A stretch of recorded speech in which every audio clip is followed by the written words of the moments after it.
Now, this morning, God says He has a word that will change someone's destiny. Amen. My soul, will prepare to receive the incorruptible seed of the word of God. And as I receive the word will become solutions, answers, powers in my life. As I'm receiving the word, I say no to roaming about spirit. I say no to any power that want to take away my spiritual food. I am ready to receive the word. Father, as we have decreed, we confess together. And I take authority over every soul. The Bible says, don't we live in this world?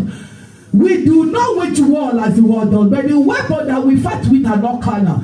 I pray against every weapons of darkness, every weapons of thinking of the past, of the present, of the future. And I bring every soul to the obedience of Christ, that God, through your word, you will build us, you will strengthen us, you will empower us, you will give us joy, you will give us hope, you will give us favor, you will give us victory, you will revive us and lift us higher. Thank you, Holy Spirit.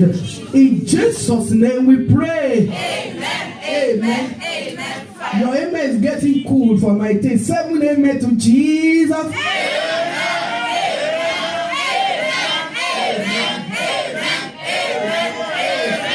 God bless you. Please take your Bible and let's listen to the word of God. The announcement is still coming, and I have the opportunity to quickly, our dear Pastor Susan Klawunda, I just thank God for what God is doing in her life.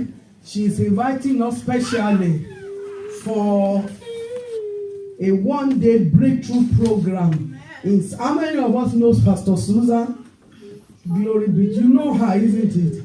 I'm so proud for what God is doing, because when you are ordained in this ministry, it means you have a purpose of God. Thank God that she's a daughter that listens. So the Lord is using her to organize a one-day program. The choir, she spoke to me that she has spoke with you. Am I correct, Dorcas? So please, during the announcement, it will be distributed. Let's plan towards it. The Lord will bless us in the name of Jesus. Somebody say amen. Amen. And I'm sure everybody, all of you know that the Lord has made me one of His servants in Amazing Grace. Yes or no? Yes. Am I serving well? Yes. Judge yourself. I say, am I serving well? Yes. Answer yourself, isn't it? If you believe I'm serving well, the Lord has already given me another ministry. He has given it years back. They gave back to it 2 years ago, called Mentorship Bible Academy. What is the purpose of the mentorship? Is to disciple nations. It's meant for kingdom workers. All kingdom workers are supposed to be there. That is where Pastor Susan himself was trained, ordained, and by the time God told me that develop your vision. That vision must start. The important of the mentorship is to make you to make impact where you are. And I thank God that I want to actually introduce it to you. In August this year, the Lord gave us a building in United Kingdom. In July this year, it was inaugurated as well. One of the staff or members there, the Lord used him to stand for the building, and the Lord has been doing great and mighty things. So I'm not only pastoring here as a Basic Grace pastor. In this ministry, the Lord is using me, and I want to invite every one of you, come and be part. And especially those of us old members, come. I'm going to speak to you one after the other as well, so that we have this every good thing there, every teaching there, from the foundational teaching of the angels, different kind of teaching that will make you to be what? To be who you are. So I encourage you to please to be part of it. The Lord will bless us. I'm sure by the grace of God, the 2021, we're having the first edition of the camp meeting, and I'm sure the announcer has thank you for clapping your hands. So I want you to be part of it, because next year the Lord is leading us to a Jerusalem for the camp meeting, but we have to start here, for this is our Jerusalem. It's a big vision that is greater than I. But as the Lord is leading us, I don't want you to see the Londoners coming and you are doing like this. No, you are part of the vision. The Lord will bless. If you have more questions, please feel free to come to me. Feel free to see people that you part of it. Feel free to go to there. Especially my office is open. The Lord will bless you in the name of Jesus Christ. Amen. This morning, I have a burden in my heart. I have a pain in my heart. There are some things most time people do secretly back at home. If you see somebody who has given his soul to the devil back at home, you know that they don't just confidently say it out. Have you seen it? Why? Even back at home, you see a woman smoking, they do it secretly, isn't it? But we live in a world, excuse me, people of God, God sent me to you to ask you a question this morning. I saw something that made me cry and weep. Hello? And I've looked up and down. I can't go to Knappy to share the pain. Can I? It will not work.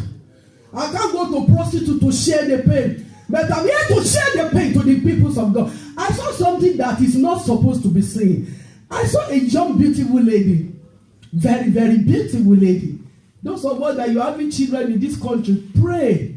What did I say? Pray. What did I say? Pray. What did I say? Pray. It is better to have children back at home. That child is nurtured in the fear of God and make heaven for you to have your children here and end up in hell. I saw this young lady. She's my family because you know that I have passion and pain for the Germans. Why? Because I'm here because God wants me to be here. If He doesn't want me, I don't even pray to be here. Can I tell you? I don't pray to be here in Deutschland. I don't even pray to leave my home country. But God brought me because He wants His will to be done. I saw a young lady, German lady, young, maybe 15, 16 or 17, or it cannot be 20 or 30. So she put on a nice t-shirt. Very nice, they wrote beautiful, and at the back, they now posted something that shocked me. Ask me what? I have given, that is not my soul in the name of Jesus. But I'm going to tell you what I read. And that will take us to the teaching. I'm not saying it to make our German brother or sister to look down. We are one. Color doesn't matter. We are what? We are family. Can you celebrate in Germany? We are family.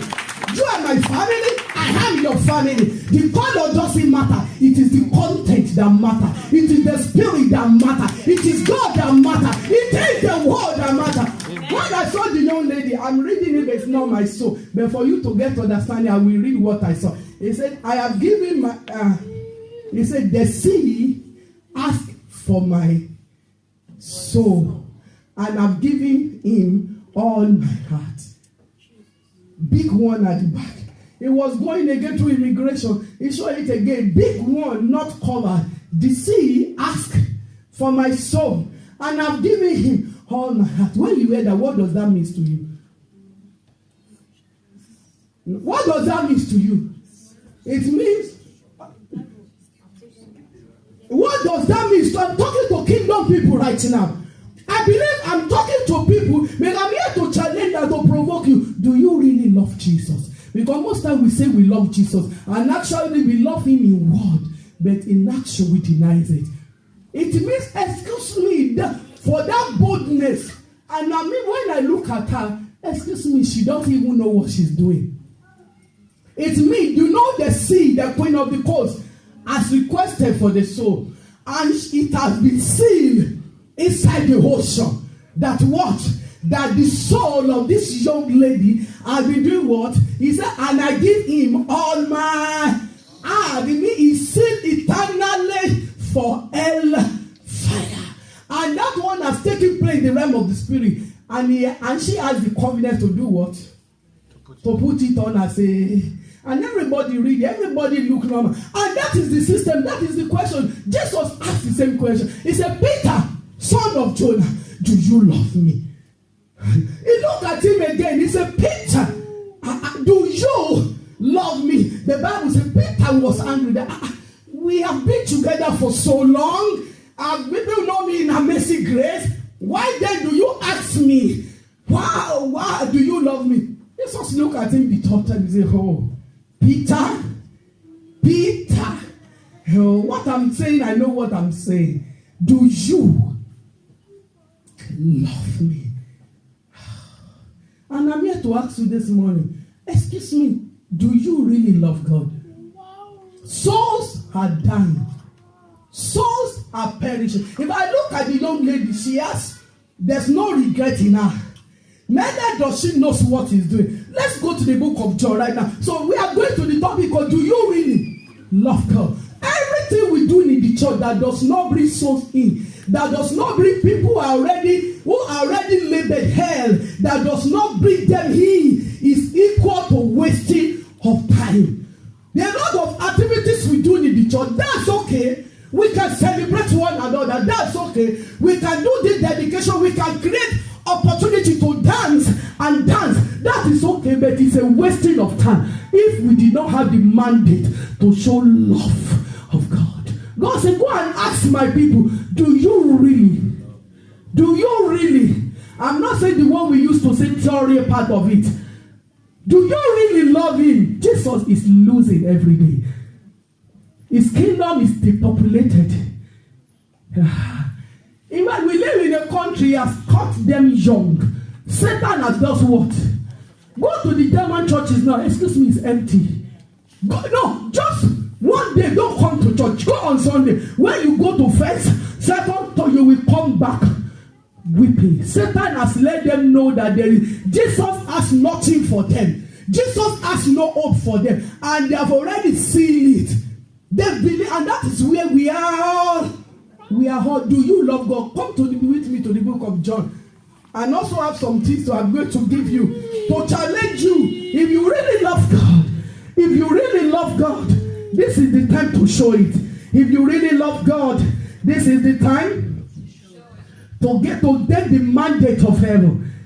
Glory be to God. Come with me to the book of John. I've already told you that way Jesus asked him, do you love me? Do you love me? And that is in the book of John, chapter number. John chapter 21, from verses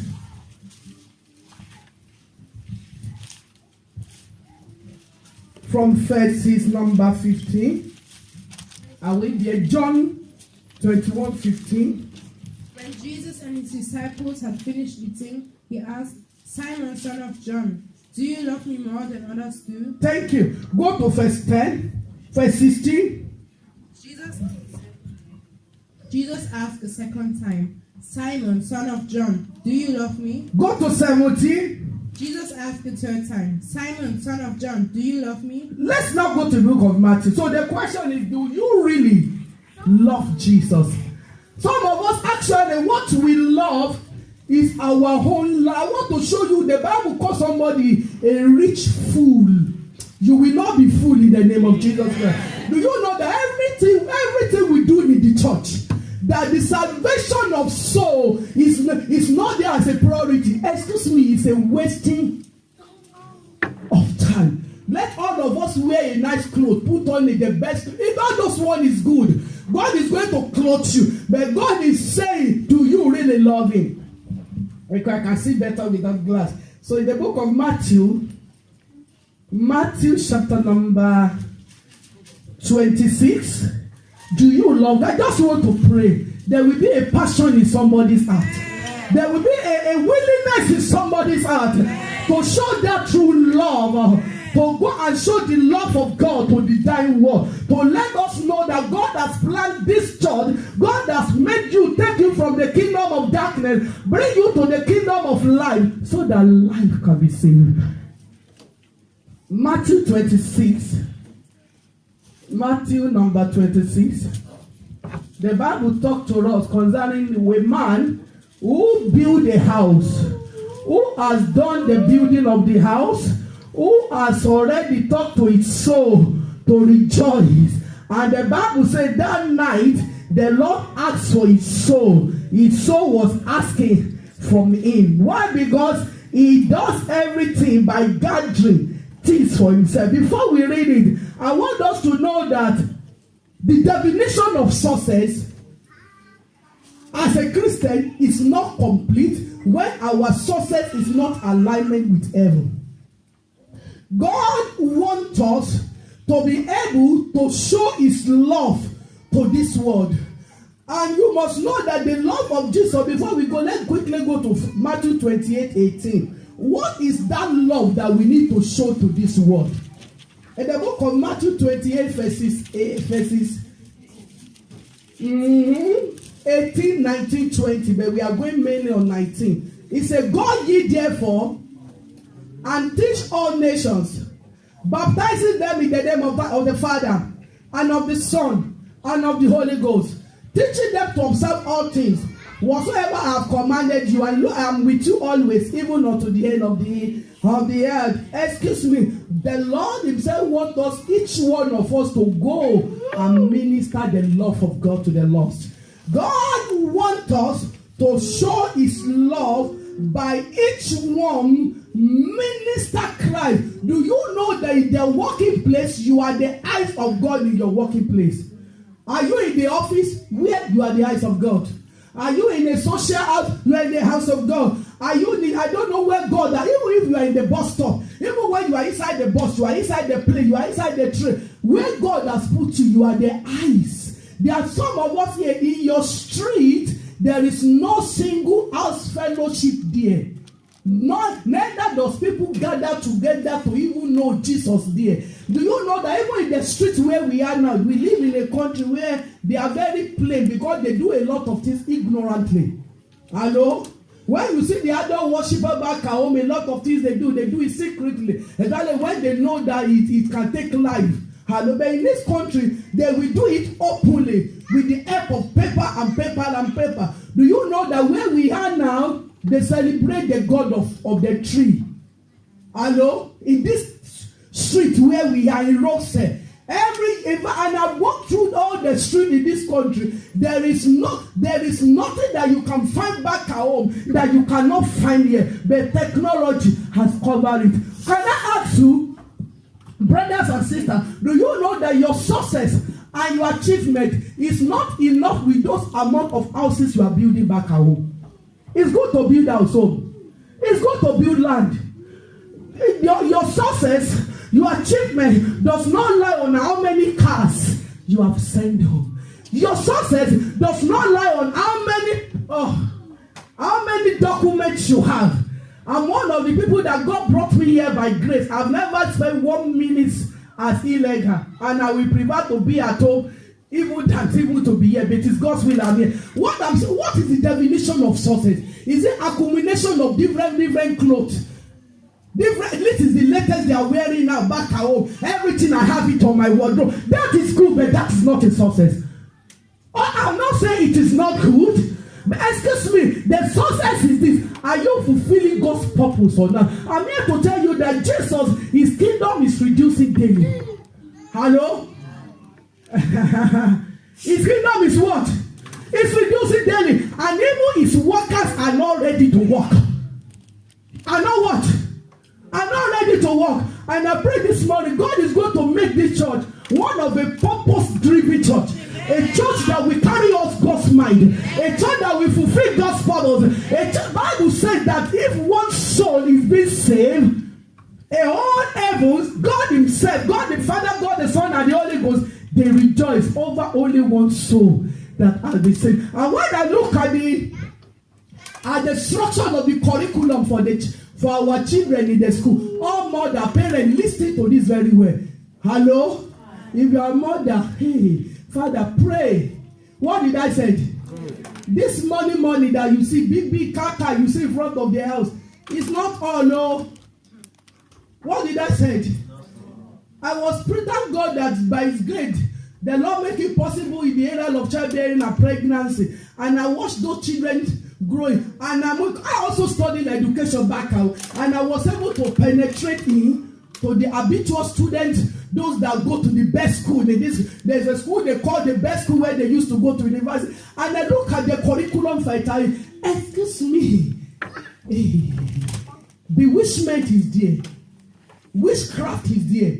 The kind of the notebooks they ask them to read. Hello? The kind of the films, the kind of the places they take them to. They take them to Italy, to UK, to Spain, to every. Excuse me. Pray for your child, so that you will not lose the soul of that child to the devil. for the sake of technology. I now realize that building is good, technology is good, but let your eyes be open. We have said here that the mandate, the purpose of God for you is for you to do what? Go. Go to where? The book of John chapter 9 verse 4. Go for what? Read it. Let's read it. John chapter 9 verse 4. He said, you must walk the walk. Jesus has sent you a walk. Minister Christ to somebody. And I'm going to pray specially for our evangelism team. And those of us when doing evangelism, you thought you are big for evangelism, you are missing it. If you are big to go out and minister Christ. Hello? If you are big, you are missing it. The Bible says we should go and walk the walk of Jesus that has sent us when it is day. Because the night coming. But before the night coming, what are the things you need to do so that you can love Him? If you really want to know that you love God, there are three kinds of fight that you must fight. We are going to go to those fights now. Number one, for you to know you love God. Hello? The Bible, Jesus has said, if you love me, you will keep my commandment. That's right. And in keeping the commandment, there are three kinds of fight you are going to fight. The fight number one, if you want to know maybe you love God, number one, you must fight against the flesh. Fighting against the... You say the rich fool. In the book of Gospel of Matthew, we should have gone there, but I have other things to cover. This man, he built a house. He has project. He has mansion. He has got what every man needed. He said a paper. He got the paper. He got the document. He has cars. He has house. He has project. Every month he can send money. He now say, now I think I am fine. You know what Jesus said today? I will request of your soul. And the churches are full with a lot of rich food. Why? Because that man has no thought of God in his plan. That man has no love of God in his plan. Even in all the finances expenditure, the Bible let us know about this. I am biased. I am bad. We never see a time of I have given my tithe. I have given this to God. God was minor. If you are sitting down, God is minus in your thought. Be careful. Come back home. Because that man, God called him a rich fool. May you never be a rich fool in the name of Jesus. For you to know that you love God, three kind of fight you must fight. Number one, you must fight against your flesh. Don't forget, I'm going to talk to you. If you really love God, what are the things that you must do? But the first thing you must do, you must fight against the flesh. Why? Because the Bible says the flesh lusted after the spirit. The spirit and the flesh, they cannot work together. The flesh is the way of thinking that go contrary to God. It's the way of thinking that leads to your own personal desire. 1 Corinthians chapter 15 verse 31. Let's read it. Paul says he died daily. It means every one of us, you must get ready to battle the flesh. Hello? You want to fast? Your flesh will tell you, hello? You are still a young man. Hello? You are not yet married. Your eyes will see different things. Your flesh will tell you, even if you are not married, we live in the country that you can still live together as a friend and do what people does in marriage. Because our flesh speak. Your flesh do what? Speak. For you to be able to love God, you must conquer the voice of your flesh. 1 Corinthians 15:31. Is somebody there? Praise the Lord. Hallelujah. It says, and why do we always risk our lives? 1 Corinthians 15:31. Sorry, please. 1 Corinthians 15:31. I've removed the glass so that I can see better. Yes, it's 31. 1 Corinthians 15:21. 31. Sorry, 31, please. 3:1. Yes. And why do we always risk our lives and face death every day? Oh, glory be to God. Can I have another version of the Bible? God will bless. Can I have King James Version? Praise the Lord. Hallelujah. I protest by your rejoicing, which I have in Christ Jesus our Lord. I die daily. Thank you. That's where I'm going. May God administer today out of grace and power.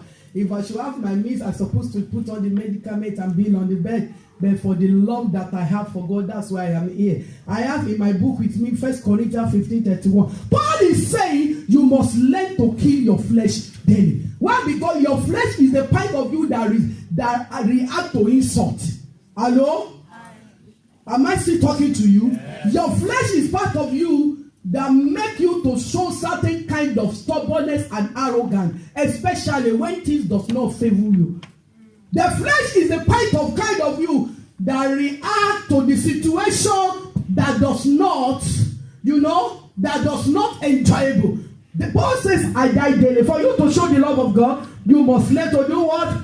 Die daily. Why? Because the spirit in you will be willing to do a lot of things. Even Jesus Christ has to fight the battle of flesh. Somebody talk to you arrogantly, your flesh will tell you, see the way she. Somebody look at you, and so if for you to show the love of God, because if you cannot fight the flesh, you cannot operate in God's love. A lot of things has bombarded the church today, and is hindering the power of God. It's as if God is not powerful. Our God is still powerful. His name is still powerful. His word is still powerful. His grace is still available. But when we did not learn to conquer our flesh, there are some things you must be able to die daily. Jesus Christ says that he let us know that there is a daily struggle and wrestling between your flesh. You must be able to do what? Don't allow your flesh to prevail. A brother asked a question during Sunday school. He said, how can we know that we are standing on this sound doctrine? Hello? Are you with me? We live in the dispensation of error. And can I tell you, fake pastors, fake prophets, they get more people following them than the genuine ones. Why? Because people want to know 11 rules to make wealth, 22 principles to produce wealth. But here lies for you to know that you have a sound doctrine. That doctrine must be based on the word of God. Hello? I must be led by the Spirit of God. And if you don't have the peace of the Spirit of God, you don't have the peace through the word of God, you also have your spiritual father. We have a lot of orphans nowadays in the churches. Orphans, they don't have spiritual father, they don't have spiritual mother. Neither did they have mentor. All those who God has put them in place in your life and in my life to guide you, to lead you. Fighting against your flesh. It means when situation wants you to react, you cannot react. You control your emotion. Because if you cannot control your emotion, that sister in your working place, that your chef, that your meter better that you need to minister Christ to, must have first step on your toes. If you react negative, by the time you need to bring the Christ, you may not be able to fight in your flesh. Number two, you must fight the word. You must know that Satan is the God of the world. Hello? Excuse me. Reason well. Jesus looked at that man. He said, you are a rich fool. He said, today I will ask of you your soul, your spirit. You must know, number one, that you brought nothing to this world. Hello? And you must know that the only property God has on earth, the only property that is giving Satan problem daily in the church. Am I talking? Yes. The only thing that makes Satan mad, that's why you see a lot of things in the church. That's why each one of you must learn to do what? Fight the word. Because the Bible says the Lord of the word, that if we love the word and things like the word of the love of the Father is not with us. The Bible said that friendship with the word is enmity to God. The Bible said the word is crucified. In another word, we must be born of God to overcome the word. Hello? Be born of what? How can you be born of God? Before you can give birth to a child, that child must be, you must carry that baby in your womb. The word of God must give back to your thought. Hello? The word of God must give back to your action. The word of God must be able to guide you in what you do. The Bible says, whosoever is born of God overcome the way. In the world, you find what lost. You find covetousness. Go to the book of Galatians, you find fighting, you find gossip. In the world, you find different things. It is important that we know that you must fight the battle against the world. Also, you must fight the battle against the devil. Devil is a whole enemy.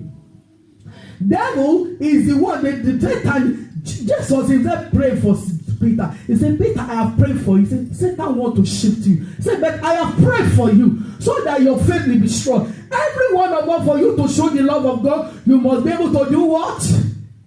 Fight devil. How can you fight the devil? Number one, you need understanding to fight the devil. Because devil will actually, I've got to know something with my experience working with God. I know devil has no power. His power lies in his trick. Am I talking? Devil has no what? Power. He can trick you to get angry, then he has overcome you. He can trick you to gossip, then he has overcome you. He can trick you to be prayerful, then he has overcome you. This TV fighting, if you can fight the flesh, the word, and the devil, then you are moving close to the loving of God. By the time you are fighting the devil, don't forget there is a place, in which you need more understanding. There are some of us who are in the church. Where is the midweek service? You are not. Those of you working, take time if it is once in a month. Come to midweek service. Am I talking? It's a painful during midweek service. You don't see sons and daughters of God there. And you see there's some character. You wonder, hey, yes, in the church, this is the level of the character. Come and listen to the word. Because in the fighting against the devil, in the battle against the dragon, in the fighting against the enemy, you need the understanding. Because lack of understanding can do what can keep us in bondage. Lack of understanding can make you think maybe when you win soul, you are doing pastor a favor. Hello? Is that true? If I win soul now, the church is full, then she will think she's pastor 1,000 people. You are not doing pastor a favor, no? Hello? That pastor will give accountability. Even when I'm in the office having conversation with you one-on-one, I am being very, very careful of the day of judgment, because that day is terrible. It's terrible. I don't want to carry other people's cause.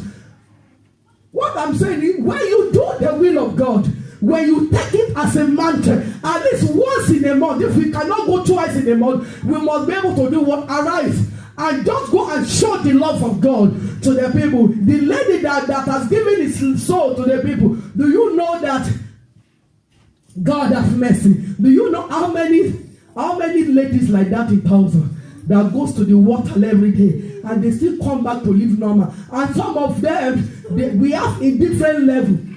We have in kindergarten, we have in the Grundschule, we have in Weiterführungsschule, and so on and so forth. Do you know the one that has met with your sons or your daughters in the school? That is why it is very, very important that the parents, you know how to show the love of God. Because when we bring them in, it's for our good. Hello? When we do what? When we bring the sinners in, it's for our good. Now, after we have overcome the flesh, the world, and the devil, there are still many more. I want us to now look, how can you really know you love God? Now we are going to be very, very practical. Amadi, can you come? How can you know that you love God? Take one. Each one take one very quick. And we are going to look at a few points. Is you demonstrating the love of God? Is it by saying or by action? We are going to see, because if you say we love God, our action must prove it. If you say we love God, you must care for what Jesus cared for.